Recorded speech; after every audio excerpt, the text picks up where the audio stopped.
and talk about the NCAA matchups that happened last night.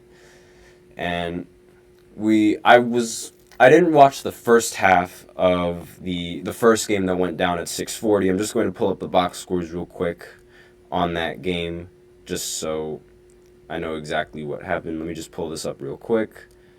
So yeah, it was Howard going up against Wagner. I did not see majority of the first half, but I did see the second half. I was there for the second half. I mean, forgive me, I am a busy student at this school, so I don't really have time for every single game of basketball. But this game was really close. Like, I will say, it didn't start out that way. Like, Howard Wagner was up 38-27 after the first half, but then it really started to pick up a lot later going into the second half, and that's usually how a lot of these March Madness tournament goes. Like, most of the time they would have one team be the dominant team, like in what seems to be in full control of the game. However, then once the next half goes in, they make the adjustments, they sort of compose themselves, and eventually they make the game a lot more interesting. And I really thought that Howard was going to end up winning this game, but unfortunately they ended up losing at the very last minute. The final score was 71-68. It was just extremely painful the way that they lost, because the team ended up getting like 2 offensive rebounds, and they needed a 3 in order to tie the game and force the game into overtime, and they just couldn't buy a 3. Now, there was one instance in that game where it seemed like one of the players was fouled on a 3-point shot, and I really, really I was expecting a foul, because I understand, like, the refs are a lot more lenient in college basketball when they're doing the NCAA tournament. Like, you might see like debates, and you might see like controversial no calls or controversial calls that happen in these games, and it really affects the outcome going forth. And it's like they're very lenient. The refs are very, very lenient when when going into this tournament. They allow the players to get really physical on the defense, and a lot of things that you don't think they're allowed to do in the NBA. They're allowed to do in college, and it's like it doesn't get called. Now, the reason why I'm bringing this up is because on one of the plays, the player did not have any room to land, and if you're watching NBA basketball and the shooter doesn't have room to land, most of the time it's going to be a defensive foul, and that results in 3 free throws if you're beyond the 3-point line. So I felt like they missed a call late in that game, but at the same time, like, I do understand, like, okay, these players, like, he might have missed the call, but at least they sort of let the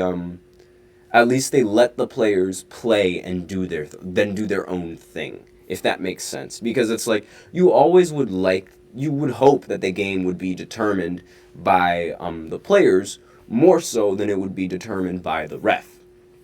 And that was a problem that a lot of people had during the Super Bowl 2 years ago, when Kansas City went up against the Eagles, where there was a huge no call, and actually, no, there was a flag thrown on what people believed should have been a no call, and it definitely soured the opinions of a lot of Eagles fans and a lot of fans who just don't like Patrick Mahomes.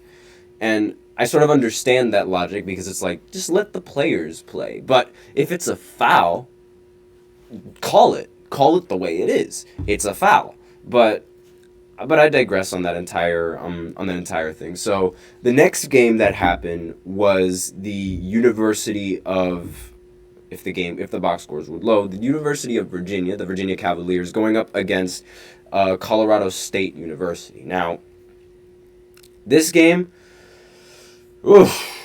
I have absolutely no idea how I was able to sit through this game. It was extremely tough. And the reason why I say it was tough is because the score going into the half was 27-14. So obviously both teams were nervous, and that's totally fine. Like, they're students and they got a lot more things to worry about, more so than a tournament game, on top of the fact that they really care about this tournament game. So the pressure, it can really get to some of these students, and this is sort of what, like, why the title is the way it is. The madness has begun, because it's like, good lord, that first half score 27-14, that is a boring game to watch. And I don't want to sound rude or anything, but it's like, it was really, like, it gets really boring. And obviously when it's like their what's it called, when their teams are not hitting shots, some might argue that it's like, oh, they're just playing really good defense. But sometimes, no, that's not the case. Sometimes the case could be that they're just missing a bunch of shots. And that's what was happening. Everyone was missing all sorts of shots. And what was absolutely absurd was how, when Virginia was going into the half, like, I'd say maybe like 5 minutes left, they went cold. They straight up could not hit a shot to save their life. And it took them 50 minutes of real time to get a basket. Like, the last time they scored a point was at 9:50 p.m., and then they went cold, and then their next bucket that they scored was at like 10:40. It was unbelievable. They opened up the half missing practically every single shot until, like, I'd say maybe when it was like the 15-minute mark, around there. I don't remember exactly. I do remember exactly the time of when they scored, which was like around 10:40 at night. And that time frame of that time frame of not really, like, that time frame of not scoring, like, it is in real time, so it's not like in game time. That's still a very long time of not seeing the ball go in the hoop. And when your team is struggling like that, you sort of, like, you need to see the ball go in the hoop, so that way you can sort of maintain that rhythm, like, or like try to get a rhythm going into the half. Like, that was not an ideal start for Virginia whatsoever, going into the second half, and they really went out extremely sad to Colorado State. Now, Colorado State sort of did, like, they started out cold, but, like, they were up 27-14, obviously, but they still started out relatively cold because they were nervous.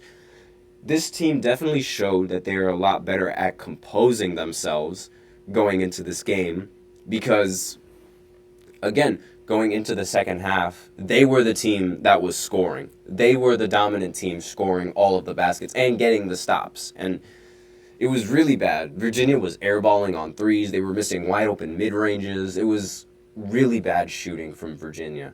And Colorado was able to sort of capitalize on this with their defense and their offense being so elite. And it's like, when you see the other team is missing shots and you're hitting shots, you're going to go on a run, especially in college basketball. And I sort of held on to, like, Virginia trying, like, I didn't have them winning in this game, but I definitely held on to them because, obviously, like, since it's March Madness, anything could happen. And it's like, it could be any moment in the game where the other team just doesn't hit shots and you're the team that ends up hitting shots. Like, it could have gone the other way around.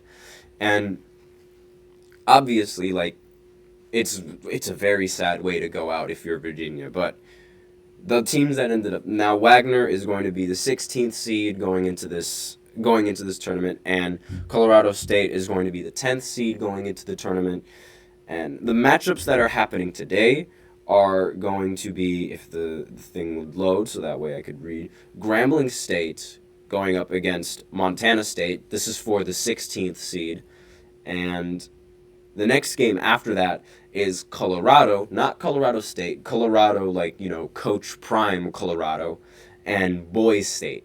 So the teams that I think are going to make it out, I have a strong feeling in Grambling State winning this, and the Colorado game is a little bit more, like, it's a little bit up in the air. It is a toss-up, and that's going to be the game to watch tonight. But I do think that the Buffaloes, they do have the best chance of making it to the tournament. Well, they are in the tournament, excuse me. I think they have the best chance of representing their team and winning this the first 4 matchups because they have a much better record than Oregon, and Oregon's usually really good at basketball. And I don't want to say that it's like a bias because of like Coach Prime. I understand Coach Prime has nothing to do with basketball and he's more football, but I really like Colorado as a school, and I really like all of their like sports programs. So I hope that they end up winning this matchup and they could represent their team from the Pac-12 going into the tournament. And Boys State, they would definitely put up a challenge. Like, I'm not saying that it's going to be definitely Colorado. However, and like a lot of other analysts who voted and made their brackets, it's sort of skewed between it's sort of like they have no idea between who's going to win between Colorado and who's going to win between boys. So it's a toss-up, again, like I said previously. So I really hope that Colorado ends up winning because I was already wrong. Literally the very first game, I was already wrong on my predictions, and I don't like it. It's not a good sign. Like, I'm 50-50 right now. I'm 1 out of 2 in these predictions, and I really do not like being 1 out of 2 because when you actually go on into the bracket, I'm going to get really scared. Like, I just know for a fact that the first game of like the real tournament in the first round, it's going to be wrong, completely wrong in my favor just because of this. And it's like the way that Howard lost, the way that they lost is just it was very, very sad because it's like they had opportunity after opportunity and they just couldn't capitalize on it. And I was so sad. I was so distraught because I made the bracket with one of my roommates. Like, I helped him out. Like, which team is going to end up winning? And I'm like, it should be Howard. Like, definitely should be Howard. And it's like the very first game, it was wrong. And I just have bad luck. I just have bad luck with these tournaments. And it's partly the reason why I don't want to give any of you guys my predictions because I just think they're going to end up being wrong with the way that my brackets have been turning out the last few years.